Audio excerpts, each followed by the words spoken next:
Hi ಮಕ್ಕಳೇ, ನಾನಿವತ್ತು ಗಾಳಿಪಟ ಪದ್ಯವನ್ನ ಹೇಳಿಕ್ ಬಂದಿದ್ದೀನಿ. ನೀವೆಲ್ಲರೂ ರೆಡಿ ಇದ್ದೀರಲ್ವಾ?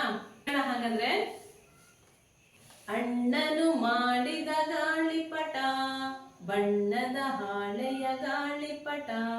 ಅಣ್ಣನು ಮಾಡಿದ ಗಾಳಿಪಟ, ಬಣ್ಣದ ಹಾಳೆಯ ಗಾಳಿಪಟ. ನೀಲಿಯ ಬಾನಲ್ಲಿ ತೇಲುವ ಸುಂದರ ಬಾನಂಗೋಚಿಯ ನನ್ನ ಪಟ. ನೀಲಿಯ ಬಾನಲ್ಲಿ ತೇಲುವ ಸುಂದರ ಬಾಲಂಗೋಚಿಯ ನನ್ನ ಪಟ.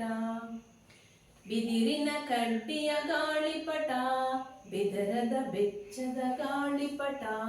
ಬಿದಿರಿನ ಕಡ್ಡಿಯ ಗಾಳಿಪಟ, ಬೆದರದ ಬೆಚ್ಚದ ಗಾಳಿಪಟ. ದಾರವ ಜಗ್ಗಿ ದೂರದಿ ಬಗ್ಗಿ ತಾರೆಯ ನಗಿಸುವ ನನ್ನ ಪಟ. ದಾರವ ಜಗ್ಗಿ ದೂರದಿ ಬಗ್ಗಿ ತಾರೆಯ ನಗಿಸುವ ನನ್ನ ಪಟ. ಅಣ್ಣನು ಮಾಡಿದ ಗಾಳಿಪಟ, ಬಣ್ಣದ ಹಾಳೆಯ ಗಾಳಿಪಟ.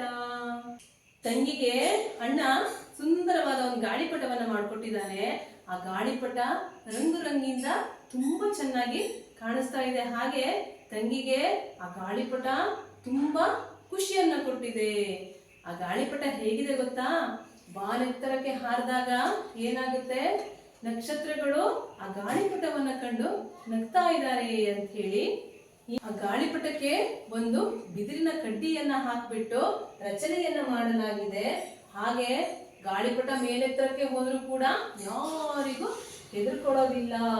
ಅದನ್ನ ಹೇಗೆ ಬಿಡ್ಬೇಕು? ದಾರವನ್ನ ಜಗ್ಗಿ ಹಿಡಿದು ದೂರದಿ ಬಗ್ಗಿ ಗಾಳಿಪಟವನ್ನ ಬಿಡಬೇಕು ಅಂತ ಹೇಳಿ ಕವಿ ಇಲ್ಲಿ ಹೇಳಿದ್ದಾರೆ. ತುಂಬಾ ಸುಂದರವಾದ ಪದ್ಯ ಮಕ್ಕಳೇ ಇದು. ನೀವು ಕೂಡ ಕಲ್ತ್ಕೊಳ್ಳಿ. ಧನ್ಯವಾದಗಳು. Thank you.